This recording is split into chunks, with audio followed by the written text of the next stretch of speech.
Hello दोस्तों, welcome to exam time. तो MPPSC मुख्य परीक्षा 2019 और 20 के लिए मैं लेकर आया हूं यहाँ पर 6 और 15 मार्कर क्वेश्चन की सीरीज। तो यहाँ पर हम दोस्तों देखेंगे इतिहास से जितने भी 6 मार्कर या 15 मार्कर क्वेश्चन यहाँ पर बनेंगे तो वो हम यहाँ पर देखेंगे। तो ये हमारा अभी फर्स्ट वीडियो है, ठीक है। तो इसी प्रकार हमारे वीडियो यहाँ पर आते रहेंगे, पूरे सीरीज वाइज यहाँ पर चलते रहेंगे। तो दोस्तों यहाँ पर हम आज 3 प्रश्नों को देखेंगे, है ना। तो एक 6 मार्क का प्रश्न मैंने लिया है, सिंधु सभ्यता एवं वैदिक सभ्यता की तुलना। ठीक है, तो हम यहाँ पर देखेंगे कि तुलना में हमें क्या क्या पॉइंट लिखना होता है और समानता और असमानता के कौन कौन से पॉइंट हमें इसमें ऐड करना है, ताकि हमें 6 में से 4 नंबर, अधिकतम 4 नंबर मिल सके। ठीक है, तो ये 6 नंबर का क्वेश्चन है। उसके बाद सेकंड क्वेश्चन है हमारे यहाँ पर दोस्तों, सेकंड क्वेश्चन है महाजनपद कालीन सामाजिक आर्थिक राजनीतिक स्थिति को समझाइए। ये भी 6 मार्क में। और एक मैंने यहाँ पर लिया है 15 मार्क। तो ये यहाँ जो हमारी सीरीज चलेगी, यहाँ पर 6 मार्क और 15 मार्कर की हम यहाँ पर साथ में लेकर आएंगे, और 3 मार्कर की हमारी अलग सीरीज चल रही है, तो प्ले लिस्ट में आप जाकर देख सकते हो। तो दोस्तों यहाँ पर अशोक की धर्म नीति का समग्र विश्लेषण 15 मार्क में हमें यहाँ पर आंसर करना है। तो दोस्तों यहाँ मैं आपको सब पूरी फ्रेमिंग बताऊंगा, किस तरीके से आपको यहाँ पर आंसर लिखना है। ठीक है, तो मैंने जो आंसर लिखे हैं वो उस प्रकार से मैं आपको यहाँ पर बता रहा हूँ। देखिए, फ्रेमिंग, डायग्राम, फ्लो चार्ट और मैप सहित, यानी जहाँ भी जो भी बन सकता है। देखिए, मैं एक बार आपको दिखा देता हूँ किस प्रकार से मैंने लिखा है। देखिए, ये सिंधु सभ्यता वैदिक सभ्यता की तुलना कीजिए। ठीक है, तो इस प्रकार से मैंने इसे लिखा है। उसके बाद महाजनपद कालीन सामाजिक आर्थिक और राजनीतिक स्थिति को इस प्रकार से मैंने दर्शाया है यहाँ पर। और ये जो अशोक की धर्म नीति है, तो उसे आप इस प्रकार से लिख सकते हैं। तो दोस्तों अब हम यहाँ पर अच्छे से पढ़ लेते हैं कि किस प्रकार से हमें यहाँ पर आंसर लिखना है। ठीक है, तो जल्दी से हम देख लेते हैं। देखिए, जैसे कि आपके सामने क्वेश्चन आता है, ठीक है दोस्तों, आपके सामने यदि क्वेश्चन आता है सिंधु सभ्यता और वैदिक सभ्यता की तुलना कीजिए। देखिए, 6 मार्कर और या 15 मार्कर हो, हमें 3 चीज का ध्यान रखना है, इंट्रो, बॉडी और कंक्लूजन। यानी बॉडी में हमें वो चीज लिखना है जो प्रश्न में पूछा गया है, और इंट्रो हमें 1 या 2 लाइन का देना है, और 1 या 2 लाइन का ही हमें निष्कर्ष देना है। अब देखते हैं बॉडी में हम क्या क्या लिख सकते थे। यहाँ पर सिंधु सभ्यता और वैदिक सभ्यता की तुलना कीजिए। ठीक है, तो यहाँ पर एक छोटा सा शॉर्ट इंट्रो दे दीजिएगा। सिंधु सभ्यता और वैदिक सभ्यता दोनों ही भारत की सर्वप्राचीन सभ्यता है। ठीक है, ये हो गया। और डायरेक्ट यहाँ पर तुलना वाले पॉइंट पर हम आ जाते हैं। देखिए, तुलना में आपको एक बात का विशेष ध्यान रखना है। यहाँ पर तुलना में हमें समानता और असमानता के पद दोनों लिखने होते हैं, क्योंकि तुलना दोनों तरीके से यहाँ पर की जाती है। देखिए, समानता के बिंदु क्या लिख सकते हैं हम, दोनों से भारत के प्राचीन इतिहास की जानकारी प्राप्त होती है। दूसरा पॉइंट लिख सकते हैं, प्राकृतिक वन वृक्षों आदि की पूजा दोनों में ही होती थी। दोनों के पतन, देखिए ये जो मेन पॉइंट होते हैं, ये तो उन्हें हम अंडरलाइन यहाँ पर कर सकते हैं। दोनों के पतन के कारणों का उल्लेख नहीं है। उसके बाद में दोनों में कृषि पशुपालन प्रचलित था। उसके बाद दोनों सभ्यता नदियों के पास विकसित हुई थी। तो ये पॉइंट हम यहाँ पर ऐड कर सकते हैं समानता में। आप चाहे तो अपने हिसाब से भी यदि कुछ और एक्स्ट्रा पॉइंट मिलते हैं तो इस प्रकार से आप लिख सकते हो। ठीक है दोस्तों, मैं यहाँ पर आपको जो पॉइंट मतलब काफ़ी है मतलब लिखने के लिए, वो मैं यहाँ पर बता रहा हूँ। देखिए, आप असमानता के जो असमानता है तो उसे किस प्रकार से लिख सकते हो। देखिए, यहाँ पे अंतर का आधार सिंधु सभ्यता और वैदिक सभ्यता। देखिए, काल तो ये 2300 से 1700 ईसा पूर्व, और ये 1500 से 600 ईसा पूर्व। ठीक है, निवास नगरीय सभ्यता ग्रामीण सभ्यता, समाज मातृसत्तात्मक पितृसत्तात्मक, मुख्य व्यवसाय यहाँ पर व्यापार था, यहाँ पर क्या था, कृषि था। धातु कौन कौन सी थी, यहाँ पर चांदी कांसा, और इधर क्या था, लोहा सोना और तांबा। देखिए दोस्तों, एक चीज है, सिंधु घाटी सभ्यता में लोहे की खोज नहीं हुई थी, कहीं कहीं साक्ष्य मिले हैं। तो जो हम मानते हैं तो वो जो हमारा उत्तर वैदिक काल आता है, जैसे हमारा ऋग वैदिक काल जाकर उत्तर वैदिक काल जैसे आता है, तो लोहे की खोज वहाँ पर मानी जाती है। देखिए, धार्मिक स्थिति कैसी थी, यहाँ मूर्ति पूजा में विश्वास करते थे, और यहाँ मूर्तियाँ स्थापित ही नहीं थी, यहाँ पर मूर्तियों के कोई साक्ष्य नहीं मिले। तो इस प्रकार से हमने समानता और असमानता के वो देख लिए यहाँ पर पॉइंट। अब देखिए, हम निष्कर्ष किस प्रकार लिख सकते, तो इस प्रकार यहाँ स्पष्ट हो जाता है कि इन दोनों सभ्यताओं में पर्याप्त अंतर था। ठीक है, और उन्हें एक दूसरे से संबंधित नहीं कहा जा सकता। ठीक है, यहाँ पर चाहे तो आप किसी जैसे कि कोई वैज्ञानिक हो या फिर जो इतिहासकार हो, तो उसका यहाँ पर मत भी ऐड कर सकते हैं। तो निष्कर्ष भी आप अपने हिसाब से अच्छा सा बना सकते हो। दोस्तों अब आ जाते हैं हम सेकंड प्रश्न पर। अब हमारा सेकंड प्रश्न है महाजनपद कालीन सामाजिक आर्थिक राजनीतिक स्थिति बताइए या समझाइए। ठीक है, तो इंट्रो किस प्रकार आप दे सकते हो, भारत में 6वीं शताब्दी ईसा पूर्व महाजनपद का उदय काल था। ठीक है, इतना हो गया। देखिए इतिहास के जो क्वेश्चन लिखने होते हैं हमें जानकारी के स्रोत देना होता है। ठीक है, तो जानकारी का स्रोत यानी हमें कहाँ से जानकारी मिली कि महाजनपद काल थी, तो हमें दो ग्रंथ यहाँ पर ध्यान रखना है, जैन ग्रंथ भगवती सूत्र और बौद्ध ग्रंथ अंग्युत्तर निकाय। ठीक है, तो इन दोनों में 16 महाजनपद के उल्लेख मिलते हैं और भगवती सूत्र में कुछ अलग नाम से 16 महाजनपद के का उल्लेख मिलता है, बाकी दोनों में ही 16-16 जनपद का उल्लेख मिला है। तो इससे हमें पता चलता है कि महाजनपद काल था। ठीक है, तो उसी आधार पर हमें सामाजिक आर्थिक स्थिति का यहाँ पर पता चलता है। तो दोस्तों सामाजिक स्थिति आप इस प्रकार हेडिंग डाल सकते हो और बिंदु लिख सकते हैं। तीन पॉइंट आपको बताना है, ज़्यादा नहीं बताना है। और 2020 में तो आपको केवल 2 ही पॉइंट इसमें से लिखना है, तो ये 2020 के लिए भी है ये सीरीज, है ना। देखिए वर्ण व्यवस्था व जन्म आधारित। ठीक है, वर्ण व्यवस्था कैसी थी, जन्म आधारित, डायरेक्ट की पॉइंट, है ना। जाति व्यवस्था, छुआछूत, अस्पृश्यता प्रचलित, है ना। स्त्री एवं दासों की स्थिति दयनीय। इस प्रकार से आप यहाँ पर सामाजिक स्थिति लिख सकते हो। अब दोस्तों बात करते हैं हम आर्थिक स्थिति। आर्थिक स्थिति इस टाइप से आप हेडिंग डालोगे, उसके बाद में 3 पॉइंट यहाँ पर बता दोगे, 2020 वाले 2 पॉइंट यहाँ पर बता देंगे। कृषि का व्यापक विस्तार या और लोहे का प्रयोग। ठीक है, लोहे के प्रयोग से ही कृषि का विस्तार यहाँ पर व्यापक हो गया। उसके बाद शिल्पी श्रेणियाँ, साहूकार और सार्थवाह का उदय।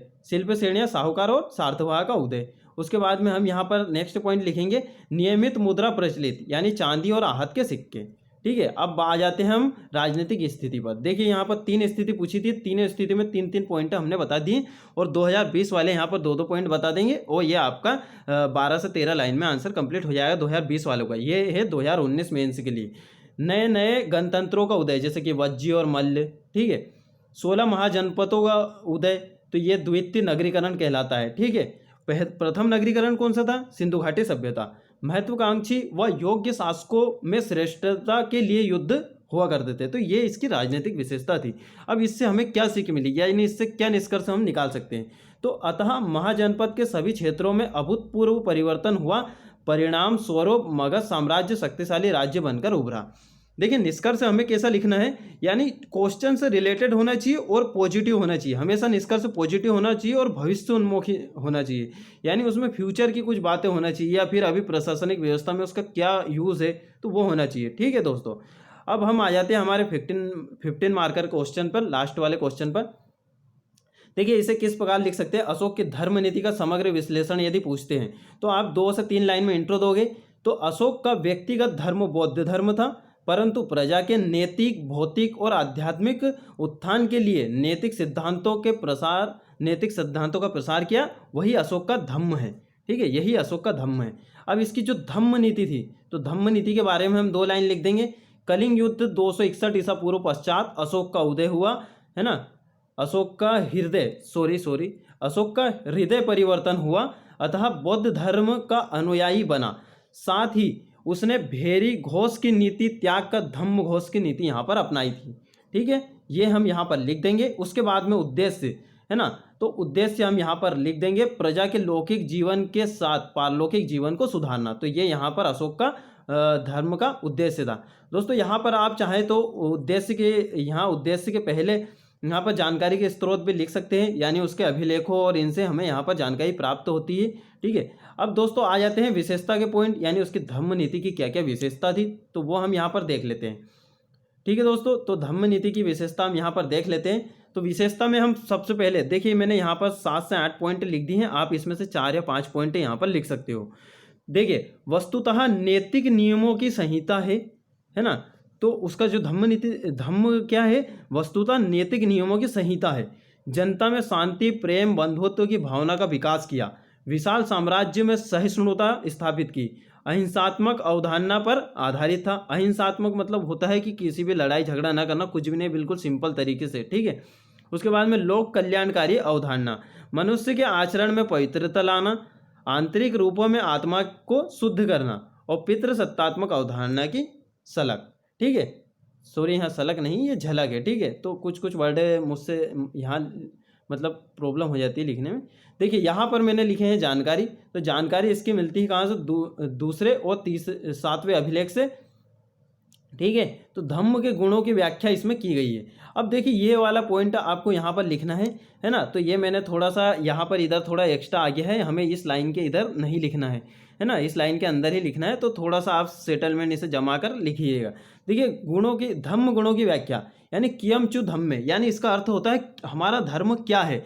तो देखिए यहाँ पर हर एक पंक्ति का अलग अलग अर्थ है यहाँ पर, तो वो अर्थ मैंने यहाँ डायरेक्ट यहाँ पर बता दिया।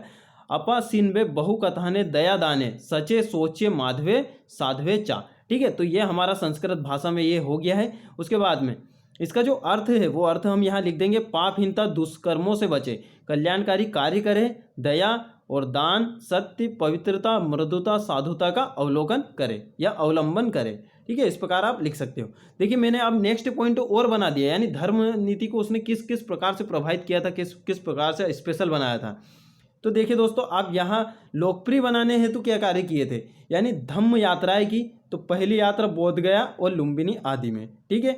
तो धर्म पदाधिकारियों की नियुक्ति की, तो धम्म महामात्र, युक्ति, रज्जुक आदि।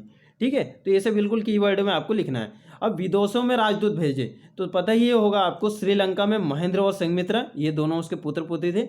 उसके बाद में महारक्षित, यूनान में किसे भेजा, महारक्षित को, और भी भेजा था, बाकी हम यहाँ पर 2 ही बताएंगे। और अभिलेखों द्वारा और दान और बौद्ध संगतियों का आयोजन किया। ठीक है। तो इस प्रकार से उन्होंने क्या करा, अपने धम्म को लोकप्रिय बनाया। अब आ जाते हैं दोस्तों मूल्यांकन पर। ठीक है। तो यहाँ पर देखिए, यहाँ पर हम सकारात्मक नकारात्मक पॉइंट ना लिखते हुए यहाँ पर हम देखेंगे मूल्यांकन। देखो एक किस आधार पर कर सकते हैं कि अलग अलग इतिहासकारों के क्या क्या मत थे, तो उस पर भी हम यहाँ पर मूल्यांकन कर सकते हैं। देखिए मूल्यांकन किस प्रकार करेंगे, धम्म स्वरूप में मतभेद, तो Romila Thapar, fleet, doctor Bhandarkar, father और हेरास। ठीक है। तो जो रोमिला थापर है उन्होंने क्या कहा, अशोक का धम्म उसका स्वयं का अन्वेषण था। अब फ्लेट ने क्या कहा कि शासन संचालन हेतु राजधर्म था। और फिर डॉक्टर भंडारकर ने क्या कहा, बौद्ध सिद्धांत पर आधारित था। और फादर हेराज ने क्या कहा, पवित्रता आचरण पर पवित्रता आचरण पर आधारित ब्राह्मण धर्म था। ठीक है। तो इस प्रकार से यहाँ पर अलग अलग विद्वानों के अलग अलग मत हैं। अब देखिए बौद्ध धर्म से कैसे भिन्न है, यहाँ पर देखिए मैंने क्या क्या पॉइंट यहाँ पर बनाया, यानी उसकी पूरी धर्म नीति का विश्लेषण हमने यहाँ पर कर दिया है। ठीक है। धम्म में 4 आर्य सत्य नहीं है।